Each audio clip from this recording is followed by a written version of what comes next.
बहुत दिन हो गए हैं ना कॉलेज में आए हुए, पर जितनी भी कोशिश करूँ रोकने की, साला क्लास में नींद आ ही जाता है।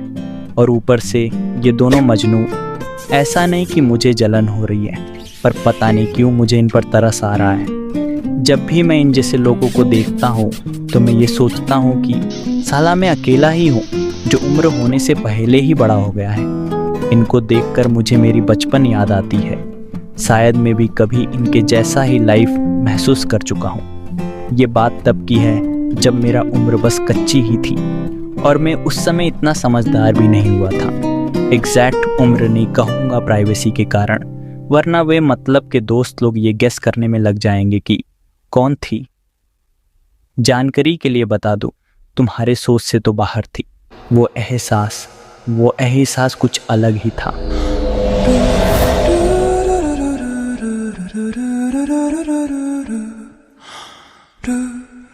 जो लड़का कभी कंघी तक खुद से यूज नहीं करता था, वो पहली बार खुद को आईने में देखने लगा। वो एहसास ही कुछ ऐसा था कि पहली बार एक भोले से लड़के को YouTube पर कुछ ऐसी चीज़ें सर्च मारने पर मजबूर कर दिया। How to impress a girl. सारा दिन बस ऐसी वीडियोस देखने में गुजार देता था। जो लड़का अपनी हर छोटी से छोटी बात को सबको बता दे रहा था, पहली बार वो कुछ सबसे छुपाने लगा। वो एहसास ही था जो एक शरारती लड़के को एक सिंपल एंड काइंड लड़के में बदल दिया।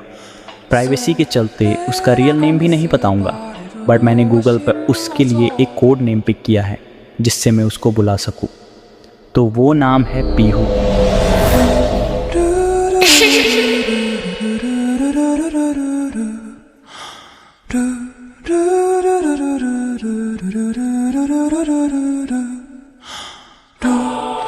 पीहू ही एक ऐसी लड़की थी जो ये एहसास कराया कि साला किसी को खोने की भी कोई डर होती है। रात में जब सोने जाता हूँ तो साला इतनी सुकून भरी नींद आती है जब उसके साथ मेरा फ्यूचर सोचता हूँ, और हर सुबह इस उम्मीद में उठता हूँ कि आज तो साला अपनी फीलिंग्स बताकर ही दम लूँगा। पर क्या करे, जो लड़का क्लास में आंसर पता होने के बाद भी हाथ नहीं उठाता, वो क्या ही किसी लड़की को प्रपोज करेगा। फिर क्या, बस ऐसे ही दिन बीतते गए और मैं उसे अपनी फीलिंग्स बताता। उस दिन की उम्मीद ही मन से निकल गई। पर भले ही मैं इंट्रोवर्ट था, लेकिन दिमाग तो था अपने में। तो इसी खुरापाती दिमाग से एक ज़बरदस्त प्लान बनाया उससे बात करने की। मैंने एक प्रॉपर यूट्यूब चैनल बनाया नाम से, और उसमें एक मस्त लव प्रपोजल वाली कंटेंट अपलोड की। उसमें मैंने अपनी हर एक छोटी से छोटी डिटेल्स बताया हुआ था और अपनी हर फीलिंग्स उसके बारे में बताया हुआ था। उस वीडियो को प्राइवेट किया और उसकी लिंक मैंने एक दूसरे नंबर से उसके नंबर पर सेंड कर दिया और रिप्लाई आने की इंतज़ार में सो गया। सुबह मैंने जल्दी से लैपटॉप खोल के उस वीडियो के व्यूज़ को देखने लगा। मैंने देखा कि उसमें 2 व्यूज़ थे। उसमें से एक व्यू तो मेरा था, लेकिन दूसरी वाली किसकी होगी ये मैं समझ गया। फिर मैंने देखा कि व्हाट्सएप पर एक रिप्लाई भी आया हुआ था। पता नहीं क्यों मुझे रिप्लाई देखने में बहुत झिझक सी हो रही थी। मेरा हिम्मत ही नहीं हो रहा था रिप्लाई देखने को। फिर जैसे तैसे मैंने रिप्लाई चेक कर ही लिया। उसमें एक वॉइस मैसेज था। जैसे ही मैंने उसे सुना, मेरे पैरों तले मानो ज़मीन ही खिसक गई। उसमें ये था कि जानू, तुम ऐसे मजाक मत करो मेरे साथ। तुम्हें क्या लगा तुम ऐसे ही कोई अननोन नंबर में मैसेज करोगे और मुझे पता नहीं चलेगा?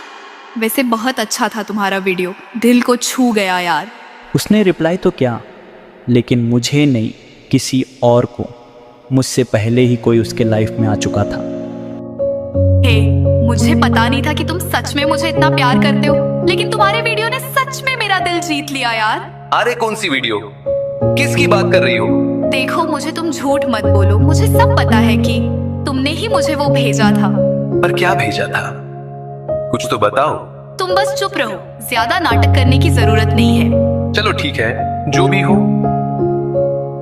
जिस कहानी में मैं एक महत्वपूर्ण किरदार निभाने वाला था, उसका रोल कोई और ही परफॉर्म कर चुका था। मैंने बहुत देर कर दी। फिर मैं आज जब पीछे मुड़कर देखता हूँ, मैं ये सोचता हूँ कि मैं कितना नादान था। मुझे उस वक्त प्यार का मतलब ही मालूम नहीं था। मैं अपने आप को खुशकिस्मत मानता हूँ कि उस दर्द की वजह से मैंने प्यार का असली मतलब समझ पाया। अगर मुझे उस वक्त पीहू मिल गई होती तो शायद मैं कभी ये जान नहीं पाता कि असली प्यार होता क्या है, और शायद मैं आज इन्हीं की तरह ही हरकत कर रहा होता। उनमें और मेरे में कोई फ़र्क ही नहीं रह जाती। मैं पीहू को दिल से शुक्रिया करना चाहूँगा। उसकी वजह से मैं ये जान पाया कि असली प्यार उसे हासिल करने में नहीं मिलता, उसके बिना भी एक बेहतर लाइफ जीकर दिखाना ही असली प्यार है। उस वक्त से मैं ये ठान लिया कि मैं एक ऐसी लाइफ जीकर दिखाऊंगा कि अब तक किसी ने ना जी हो। और आज जब मैं उसके बारे में सोचता हूँ तो मेरे मन में बस ये दुआ रहती है कि वो हमेशा खुश रहे, चाहे उसे खुशी मैं दूँ या कोई और, बात एक ही है। तो ये थी मेरी कहानी। अगर अच्छा लगा हो तो ज़रूर से कमेंट कीजिए और इस कहानी की गहराई को समझने की कोशिश कीजिए। इस कहानी से हम यह सीख सकते हैं कि असली प्यार का अर्थ किसी व्यक्ति को अपनी जिंदगी का हिस्सा बनाने या उसको पाने की चाहत से ज्यादा गहरा है।